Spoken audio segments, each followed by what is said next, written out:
Hey everybody, and welcome to Peelin Drag Podcast number 8. I'm Josh. And I'm Grant. And on this podcast, we're basically going to just be doing a preview of what's to come for this year. We've been operating officially as Peelin Drag for about a year now, and we got some tournaments lined up already, getting ready to come up this year. We got the Shad Shootout, which we fished last year and did pretty well in, and directly after that, the month after, we've got the Yak Attack tournament down in Farmville. Right, and the Shad Shootout is coming up in April, and the Yak Attack tournament is coming up in May. We'll release some more info on both of those tournaments on our Facebook page. That way you guys can get involved if you like. I know it's Friday, first week in February. The Yak Attack registration has only been up a couple days now, and they're already a third of the way full. So that's always a good event. I think last year they said it was the third or fourth largest freshwater kayak tournament in the country, and they put on a good event, and it's all for a good cause too. So. Right. Yep. It benefits Project Healing Waters and Heroes on the Water. Heroes on the Water as well. Last year they raised, I think, around $10,000 for all in all, because there were a lot of donations for the raffle prizes and stuff like that too. It's all for a good cause. They do a real good job. Right, and they're capping it at 150 this year, 150 registrants. I know they're a third of the way full, so if you see this, you want to go ahead and head over and check out that tournament. The Shad Shootout, Tom Mataw runs the... I don't think that they don't cap the Shad Shootout. No, I don't think they cap the Shad Shootout, but it's a great tournament, cheap to enter. It benefits multiple sclerosis. There you go. But it's another really fun, laid-back tournament. Both those tournaments are fun. They're coming up soon. But as far as the other stuff we have going on this year, we're getting deeper into our filming. I have a buddy of mine, Jack DeMoss. Me and him have been lifelong friends, and he runs a camera really well. He's going to be joining us to do some of the daily filming, just kind of our quick trips. And he's going to be a co-cameraman alongside Robert Lee from Yaktastic Adventures. And he's going to be coming along on some of our bigger trips and helping produce a very high-quality product for you guys. We're real excited about it because, I mean, this has all been Josh's doing, too. He's been 100% behind all of this, getting us some cameramen, and that's been our biggest weakness, is being able to get all these camera views and really get a good quality product out of what we're doing, and now having 4 guys doing it will definitely help. Right. As you can tell, we're all about the fishing, so it's hard for us to do the fishing and, try to do the filming and the producing, the editing, all that stuff. So it's going to be a big help having Jack and having Robert take care of most of the filming and some of the editing for us. It's going to be great. We're going to be able to put a lot better of a product out, and we're going to be able to catch a lot more fish and have a lot more time on the water, just simply because we won't have those responsibilities as much. That kind of hindered us in 2014 launching the website and the Facebook page and all this stuff. It kind of hurt us on the fishing side of things because we had a lot more responsibilities to do. Had a whole lot on our plate, and now that we can divide that up between a couple other people to help us out, it's going to make a big difference. You're going to see a lot more from us this year. Right. And, that's coming up. We're super excited about that. We got some big things planned with those guys. As far as this year going so far, we didn't do a lot of fishing in January. Everything was frozen. Yeah, a lot of stuff was frozen here. Ice. Bitter cold. It's hard to fish, when the weather's like that. I think we took 2 shots at it, and both times we didn't really do too great just because of the weather. I got to be the icebreaker in one of them. Since I'm not paddling, I get to be like an aircraft carrier busting through the ice for everybody. Yeah. He made us a nice little path. It was a fun trip until we turned around and went to KFC. Nothing like driving 2-hour round trip and paddling 2 miles round trip just to find eat out. A double down. Yeah, just to find out your hull is frozen over. Kind of as a heartbreaker, but that capped off our filming and fishing year so far. But Grant did manage to go out with a friend of his and caught a couple citation yellow perch to kick off the year. Which is really actually good. The citations actually came on January 1st. We were going to go the day before and judge the wind and just determine to bag it and go the next day, and I mean, if you've been paying attention, we've been struggling to get a perch. Not really struggling, we just haven't really had the best luck. Come up short a lot of times. The spawn last year, it's almost like it didn't even happen. It just went right through, and where we like to fish for them didn't happen, and then naturally go out there and catch like 7 in a day. So Right. Yeah, and just last year, 2014, the perch run, the weather screwed it up so much that the perch run actually came deep into the shad run. the full moon was really late, and they like to spawn on that full moon, Right. and the full moon was almost in April, And which by then we were we shadding were, it up. up to our ears in shad fishing, trying to break line class records and stuff. We just didn't have time for We it. kind of use those perch as a bypass, as just a, I don't even know. Just what the break word up thing the was. winter doldrums, basically. Something to dust the gear off on, and they're Yeah. fun too. And what was your biggest perch? A pound 2, but it was 14 1/4 inches. Yeah, 14 1/4, and citation is 12. Citation meaning Virginia trophy fish. You get a certificate. It's There's 13 1/4 inches. 13 Sorry, and a 14 quarter. is a beast. yeah. 13 and a 13 quarter and a inches. quarter. I just went out this past weekend and got one that was 11 and a half. So once again, I fell short. It'll happen this year. Yeah. We'll both have a couple more citations under our belt. But before the end of the anyway, season. that's what we've been doing so far. We haven't been doing a ton of fishing just so far, just because we're both getting into new boats. I switched over from my Malibu X Factor that had 3 years hard use in it, and I actually purchased a Jackson. Hardee's. Yeah, Hardee's. Purchased a Jackson Kayaks Big Tuna, a custom color, courtesy of Appomattox River Company. Those guys really helped me out. It's a lime green and black kind of striped boat. It looks awesome. It's a pretty sweet looking boat. Yeah, I'll have to say we didn't think it was going to come out as good as it did, and it really did come out good. Yeah, the color pattern's awesome. I just picked up a HDS7 Lowrance structure scan unit to put on it tonight. I'm super excited about that. Got side scan, down imaging. It's going to be killer. It's going to be a fishing machine. I'm super excited about it. Grant's got some big news himself he'd like to share. It's been my goal ever since I got into my first Hobie, the Pro Angler. I had been applying to the Hobie fishing team for about 2 years now, and it just, more or less, I applied too late the first year. They said it wasn't really worth my time with only 3 months left in the season. And then I applied again last year, and more or less there was a communications gap or something, and we went 4 months without ever hearing from them. Anyway, I got the call yesterday, or 3 days ago, I think it was, and I got picked up to fish for the 2015 Hobie team. Also courtesy of Appomattox River Company. That'll all be through them, and I am within the week, in the next few days, I will be picking up a 2015 Pro Angler. I'll be sticking with the white color that I've been in the 2012. The sand. Dune. I can't remember what they call it. It's the sand color. Dune. But I'm real excited about that. And he said with his depth finder, I'm going to be getting an Elite 5 Lowrance with the Chirp, the brand new Chirp technology.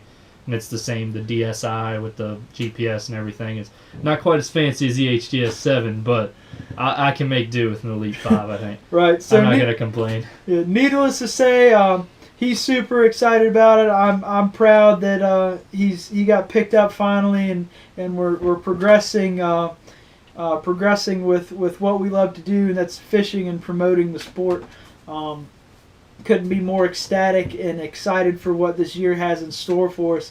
Like I said, he's getting picked up by the pro staff, by Hobie Pro Staff, and we're going to continue into this year much like we did last year with chasing some of these line class records, starting with the shad here in about another 3 weeks to a month. The shad will show up, and I personally will be trying to catch the 2-pound line class record for hickory shad that I missed out on by the skin of my teeth last year. So, and just as close to year before. It's 2 years coming. It needs to happen yeah, this year. hundreds of dollars in shad darts and spoons. I know you're all sitting at home saying I'm an idiot, which I probably am. You didn't think it was possible to spend $100 on shad darts and spoons. It is. Yeah. Trust me, it is. When you're breaking them off, it racks up quick. The amount of lead in the James River right now is probably astronomical because of Josh's shad darts. But anyway, I'll be personally chasing the 2-pound line class record. He's going to participate in a couple line class records. We'll try to knock off some hickory shad line class records through the IGFA. Get us a good start to the year at least. Right, and just for more multi-species stuff, I I'm kind of chasing down the state record pickerel here in Virginia. I got a good line on a lake with a lot of big pickerel and a lot of history of big pickerel. It's got good genetics. And the state record is 7 pounds 10 ounces. That's the current state record for Virginia, and I feel good about breaking it in the coming months. The trick with a pickerel's food, and he's got a good bead on a good food supply. Yeah, so. it's a good lake. It's got a lot of healthy bait fish, high in protein. So I'm going to try to track that down. Anytime you try to stake a claim on a state record, it's hit or miss. You never can tell. It's not an undertaking. Yeah, that's for sure. It's not an easy thing to do, but I feel confident in what I can do with it. And also, we're big flathead fishermen, and flathead catfish that is. And Virginia has sort of we've topped out on our flathead fishing here in our general area. At least within the Richmond area and within the probably 20-mile radius that we fish for them. It's just right. We're realizing it's probably not going to happen here. Right. It's hard to get a big flathead in the Richmond area just because of all the blue cat that are present, competing with the food supply that the flathead have and the higher pressured waters that the flathead live in. So we're gonna reach out this year and try some flathead waters in the western part of the state, in the mountains, New River, that sort of area, and we're going to try a couple of bodies of water in West Virginia that have been producing some good flathead in recent years and recent months and stuff. So we're going to kind of expand on what we're on our target areas, I guess you could say. We're going to kind of shoot outside the state a little bit and try that sort of thing. But like we've set out to do from the beginning, we're going to be chasing down the citations and going to try to knock off a few more. Knock off a few more citations and get closer to being that Class 5 angler, Class 5 master angler in Virginia, which requires all 25 species trophy fish. So you have to catch 25 different trophy fish in Virginia within their. That's all. It's all 25 that Virginia has, right? Right. Because they only have 25. Right. There's 25 official game fish in Virginia, and you have to get a citation certificate for each one, and every 5 you level up in master angler. Right now I'm a Class 1, but I'm close to being a Class 2. I have 7 citations at this time of different species. I'm not even sure about you. I haven't been keeping up with you, but if you count saltwater, which I don't guess you really can. Not for this. I've got like 13, but I think in freshwater I've got 8 or 9, something like that. So we're both right neck and neck, getting ready to level up into Class 2 master anglers. There's still a long way to go. This is probably a road that's going to take us years. There's no Class 5 master angler It's yet. always going to be the undertone of what we're doing is trying to get to that 25 citations. No matter what we're doing in Virginia, that's always going to be the ultimate goal. Right. It's kind of a goal for every multi-species angler in Virginia. There isn't a Class 5 master angler yet. There's only 2 Class 4s in the state. It's a very hard undertaking to try to accomplish, but we live here and it's something we enjoy doing, so we're going to keep pushing towards it no matter how long it takes. And we're kind of not really doing it on the mainstream. We're doing it out of kayaks and on land and wading and that sort of thing, so it's a little bit of a different spin to it. But on top of that, I went to Texas for my alligator gar this past August, and I put out the video for that. I'm forming the plan to go back down there sometime early summer, hopefully. Working with the Yaktastic guys and my buddy Jack and you, and we're trying to get a team together and hopefully get some good footage on that. Some real professional stuff that'll actually be pleasing to the viewer. See, I'm going to go now that Josh practically killed himself. Yeah. And I'm just going to reap the benefits. Right. This is how I do things. I'm going to let Josh handle the dirty work, and I'm going to go down there Right, and catch now that bigger I fish. figured out pretty much... He's going to get mad when I catch like a 200-pounder. Yeah, now that I've figured out pretty much everything we need to know from a kayak fishing standpoint when we go down there, he's going to, catch the 200-pounder or whatever. I'm going to look good while doing it. This is going to happen. Yeah, whatever. But anyway, I mean, that's what we're doing. Also, it's still in the works. We haven't talked a ton about it, but we're really it's not going to be a big trip like the Texas trip, but we are thinking about maybe a weekend or a 4 or 5 day trip down to the Keys, or at least to the Gulf side of Florida, just to have some fun. It's not going to be any ultimate goal. We're just going to go down there and wet a line and chase something big. I mean, it's, you got any option you want. I'm, as being the fly fisherman I am, I mean, I know Florida isn't really your destination for bonefish anymore. It's still good, but all the flats, I mean, your redfish, your specks, the stuff we have up here, but down there, it'd just be more fun. Barracuda, baby tarpon. I'm really interested in the mangrove fishing. I really want to get around the mangroves and catch all those variations of species. And I know Josh likes the sharks. He wants to get out there and chase something. Try to kill with myself. Some teeth, yeah, basically.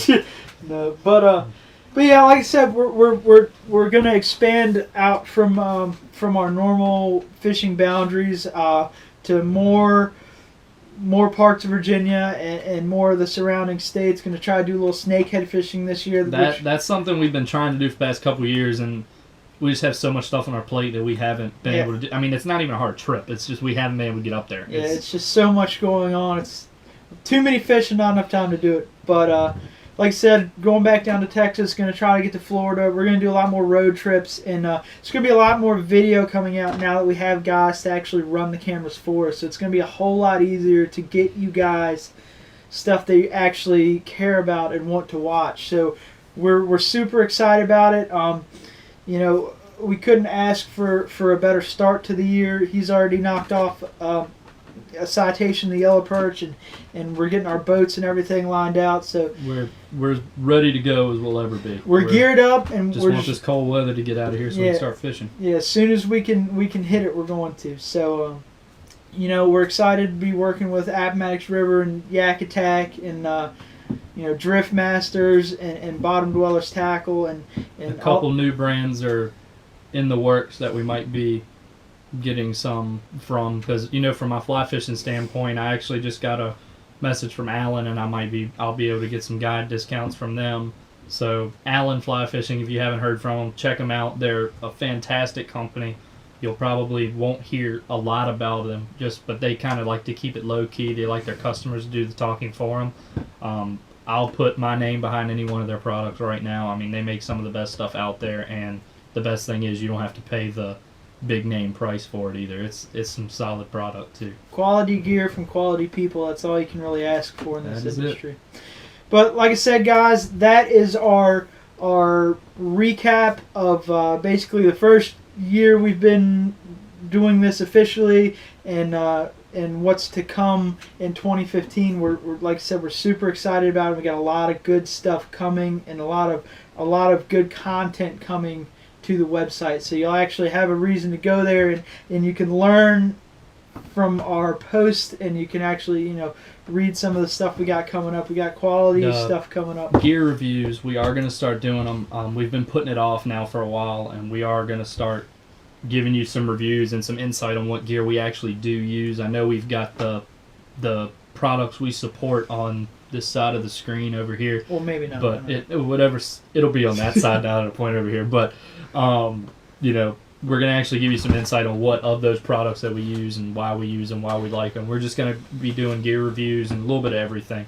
We're going to be more active in our tips, tactics tab. We're just going to be you're going to see a lot more of us this year. Right, we're going to be a lot more active. When you hear gear reviews, a lot of guys roll your eyes because it seems like every blog you have has 50 gear reviews on it. And these are going to be unmoderated. Yeah. We're not getting paid for these. Right. These are going to be our reviews. They're going to be good, and some of them will probably be bad. I mean, we're gonna review what we use, and we're hoping not to catch a whole lot of crap for it, but we're going to review what we use. The main thing is all these blogs do gear reviews, and that's pretty much all they do. We're just going to add this into our normal stuff, and this isn't going to be your Shimano Stratic that everybody does a gear review on. It's going to be the gear that we use that not a lot of people have seen before, such as maybe the BioLite stove, which I used on my trip down to Texas, or some of the GoPro chargers we use, you know, just kind of stuff you wouldn't really think much about that could help you on the water and some reviews for some smaller companies that we support. Like I've got some sea-level fly fishing products, and like I just said, Allen, we're going to be giving you reviews of products that you don't see every day. Right. Not like you said, not your standard Shimano and Daiwa and the stuff you can find 1,000 reviews online. We're not gonna mess It's not going to be, this is my Shimano Stratic. This is what it does.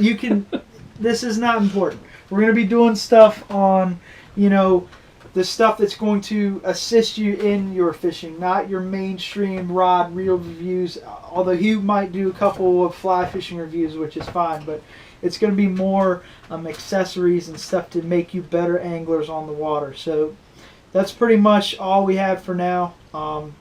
We just wanted to put this out there and show you guys we're still plugging away at it. Let you know that we are here. It's been a while since we've really done a podcast or put a whole lot up to the site, but we're still plugging away. Like you see, we've had a lot of stuff on our table the past couple months. Right, but the good thing is now is the time to have stuff on your table when you can't fish.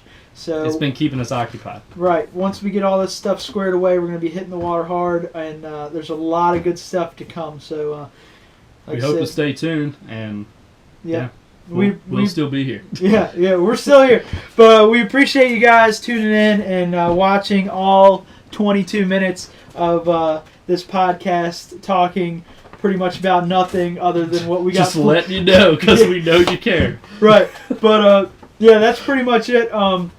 Like I said, I don't know. There's not much else to talk about. So thanks for joining. Checking us out. Yeah, thanks for viewing. We'll be keeping you guys posted, I guess. I'm Grant. I'm Josh. We'll see you guys out there. Hobie Pro Staffer. Regular guy in a Jackson. We're good to go. Take it easy.